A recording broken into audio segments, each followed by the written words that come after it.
Good morning, नमस्ते। मैं आपका दोस्त, आपका होस्ट, आप सभी को स्वागत करता हूँ। Justification by faith in evangelistic media ministry प्रस्तुत करता है दैनिक वचन बचना और बचाना में आज बुधवार 4 मई 2022। आज का विषय अभिषेक की उपस्थिति में रहना, या हम कह सकते हैं परमेश्वर का भवन की चाह करना।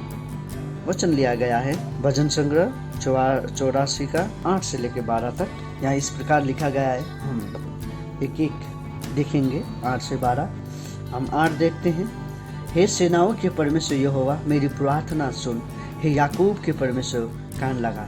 यहाँ पे देखिए, जो हमारा भजनकार है वो कहता है और दुआ कर रहा था। और दुआ एक ऐसा जरिया है जो हम खुदा से बात कर सकते हैं। तो दुआ ऐसा नहीं है कि हम दुआ करते हैं और छोड़ देते हैं और खुदा के पास नहीं पहुंचता है, ऐसा कोई नहीं होता है। हर एक दुआ खुदा के पास पहुंचता है और खुदा उसको हर एक दुआ को जवाब भी देता है। और उसी की तरह हम देखते हैं, जब दाऊद ये लिख रहा था वो बात करते करते भवन की चाह रखने वाला था, और इसी तरीक़ा से वो भवन की चाह रखते रखते उसने बात करते करते खुदा से ये कहने लगा, हे सेनाओं के परमेश्वर, मेरी प्रार्थना सुन। जो मैं जो कह रहा हूँ, मैं जो बात कर रहा हूँ तुझसे, तू मेरी बातों को सुन, तू मेरी प्रार्थनाओं को सुन, तू मेरी विनती को सुन, कह के भजनकार कहता है। और यहाँ पे वो कहता है कि मेरी जो प्रार्थना है उस पे कान भी लगा परमेश्वर, वो कह के वो कहता है। 9 पे इस तरीक़ा से लिखा, हे मेरी ढाल, दृष्टि कर और अपने अभिषिक्त का मुँह देख। यहाँ पे देखिए भजनकार क्या कहता है। 9 में भजनकार यहाँ पे घोषणा कर रहा है कि तू मेरी ढाल है। यहाँ पे वो कह रहा है कि मेरा कोई रखवाला नहीं, कोई कुछ भी नहीं, पर तू है मेरा सब कुछ। सो तू मेरा ढाल है पिता, कह के भजनकार यहाँ पे परमेश्वर को कहता है, परमेश्वर को घोषणा कहता है। मेरी ओर दृष्टि कर, मेरा बचाने वाला तू है, तू ही मुझे नहीं देखेगा तो कौन मुझे बताएगा, कह के भजनकार यहाँ पे घोषणा कर रहा है पिता को।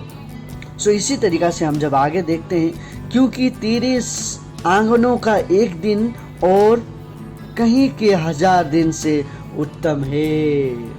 परमेश्वर की महिमा हो। यहाँ पे देखिए भजनकार बहुत जरूरी बात कह रहा है। जो अभी का संसार है, हम इसमें 80 से 90 साल जिएंगे या 100 साल जिएंगे, प्रभु का आशीष। और उससे ज़्यादा जीने से भी हमारा परिवार के ऊपर भी प्रॉब्लम हो सकता है। हम बुढ़ापा में चल नहीं पाएंगे, हम बिस्तर पे रहेंगे। परमेश्वर हमें जित आशीष करता है, हम उतने आशीष लेते रहते हैं और वही आशीष के द्वारा हम मुश्किल से ये जो हमारा जीवन है इसमें 80 से 90 साल हम जी पाएंगे। उसके बाद हमारा, क्योंकि हर एक चीज़ में हम दवाई खाते खाते हमारा जो मांस है, जो हमारा शरीर का विटामिन है, उसको नहीं मिलने के कारण हम कमज़ोर होते जाते हैं। और इसी तरीक़ा से जब हम देखते हैं, भजनकार कहता है कि हम इस संसार पे जितने साल, क्यों ना हम 1000 साल भी रह ले, तेरी भवनों में, तेरी उपस्थिति में एक दिन मेरे लिए ये दुनिया का 1000 दिन से बेहतर है। आमीन। कितना बड़ा बात वो कह रहा है। देखिए संसार में 1000 साल जीना, देखिए 1000 साल में हम बहुत कुछ कर सकते हैं, बहुत पैसा कमा सकते हैं, बहुत रिलेशन बना सकते हैं, बहुत कुछ कर सकते हैं। लेकिन एक दिन में जब हम परमेश्वर के भवन में एक दिन रहेंगे, वो 1000 दिन से बेहतर होगा, क्योंकि वो एक दिन में हम शांति से रहेंगे। जो हम पैसा कमाएंगे, जो हम रिलेशन बनाएंगे, बहुत सारा रिलेशन बनाते समय हम दुख होगा, बहुत सारा पैसा बनाने का चक्कर में हमें बहुत दुख होगा, दर्द होगा, दुश्मनी बढ़ेगा, ये सब चीज़ इत्यादि बातें हमारे जीवन में काम करेगा। लेकिन जब हम परमेश्वर के भवन पे एक दिन रहेंगे, उसमें शांति रहेगा, उसमें अनंत जीवन का एक उपस्थिति रहेगा, खुदा का ये उपस्थिति रहेगा। खुदा के पास हम रहेंगे, उससे बातें करेंगे, हम परेशानी में नहीं रहेंगे, बीमारी में नहीं रहेंगे, इत्यादि चीज़ हमारे साथ रहेगा और परमेश्वर की स्तुति हम करते रहेंगे। इसीलिए भजनकार कहता है कि तेरे भवन के एक दिन मेरे लिए बेहतर है दुनिया के 1000 दिन से। और भजनकार कहता है कि दुष्ट के डेरों में वास करने से अपने परमेश्वर के भवन की देवरी पर खड़ा रहना ही मुझे अधिक भावता है।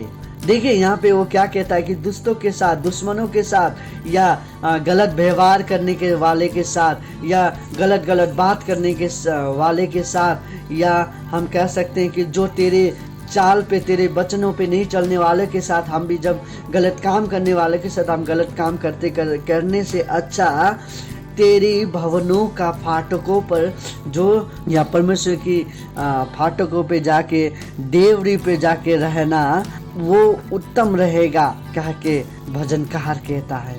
भजनकार यदि हम दूसरे शब्द पे देखें तो इस तरीका से भजनकार कहता है। भजनकार कहता है कि हम दुश्मनों के साथ यहाँ जो गलत चाल चलते हैं, जो एक दूसरे को मारते हैं, पीटते हैं, जो लूट कर खाते हैं, उन सभी के साथ रहने से अच्छा झूठ बोलने वाले के ऊपर, जो बिजनेस गलत तरीका से करते हैं उसके साथ सीखने से अच्छा, या जो गलत भावना रखने वाले, गलत तरीका से चलने वाले, पीने वाले, खाने वाले के साथ रहने से अच्छा तेरे मंडली के जो दरवाज़ा है उस पे जाके रहना मेरे लिए उत्तम होगा, कह के भजनकार कहता है। देखिए काफ़ी अच्छा वर्ष, काफ़ी अच्छा शब्द हम आज यहाँ पे भजन से देख सकते हैं। क्योंकि यहोवा परमेश्वर सुर और ढाल है, यहोवा अनुग्रह करेगा और महिमा देगा, और जो लोग खरी चाल चलते हैं उनसे वो कोई अच्छी वस्तु रख ना छोड़ेगा। देखिए यहाँ पे 11 में ये कहता है कि जो हमारा परमेश्वर है वो ढाल है, जो कि हम देख सकते हैं वो सेनाओं का सेना है, वो ढाल है, वो प्रभुओं का प्रभु है। यहोवा अनुग्रह करेगा और महिमा देगा, वो हमें अनुग्रह करेगा, हमारी हर एक चालों में वो हमें आशीष करेगा, वो हमें आशीष के साथ साथ अनुग्रह करेगा, ताकि हम आने वाले दिन में अच्छी तरीक़ा से चल पाएँ। और जो लोग खरी चाल चलते हैं, जो लोग चालाक से लोगों को ठगते हैं, जो लोग गलत रास्ता चलता है, जो लोग परमेश्वर की बातें नहीं सुनते हैं, परमेश्वर की मंडली पे हम गलत काम करते हैं, जो लोग परमेश्वर का महिमा नहीं करते हैं, उन सभी को परमेश्वर कहता है कि उनके पास जितने भी वस्तु हैं, जो चीज़ उनके पास है, जो आरामदायक है, वो सब उससे लिया जाएगा। गलत लोगों के पास अच्छा चीज़ नहीं रहना चाहिए, तो इसीलिए जो अच्छी चीज़ उनके पास है वो भी उनसे लिया जाएगा। सो हमें सावधानी रहना है। और 12 में इस तरीक़ा से लिखा है, हे सेनाओं की यहोवा, क्या ही धन्य है वो मनुष्य जो तुझ पर भरोसा रखता है। देखिए यहाँ पे भजनकार कहता है कि अंतिम वर्ष में, हे सेनाओं के परमेश्वर यहोवा, वो लोग धन्य हैं तुझ पर भरोसा रखता है। हमें लोगों के ऊपर भरोसा नहीं, हमारे संसार के ऊपर भरोसा नहीं, हमें हमारे गवर्नमेंट के ऊपर भरोसा नहीं, हमें हमारे दोस्तों के ऊपर भरोसा नहीं, पर हमें खुदावन के ऊपर भरोसा रखना है, क्योंकि वही हमें चलाने वाला है, वही हमें आशीष देने वाला है। तो हम अपने परमेश्वर पिता को छोड़ के हम कहाँ जाएं, जो हमें इतना प्रेम करता है, जो हमें अपने से ज़्यादा प्रेम करता है, जिसने अपना एक लौता पुत्र दे दिया हमारे लिए, उसे छोड़ के हम कहाँ जाएं, उसे छोड़ के हम किसे पुकारें। खुदावन आप सभी को आशीष करेगा। या आज का वचन हमें यही सिखाता है कि दुनिया के चाल चलन पे चलने से बेहतर खुदा की चाल चलन पे चलना अच्छा है।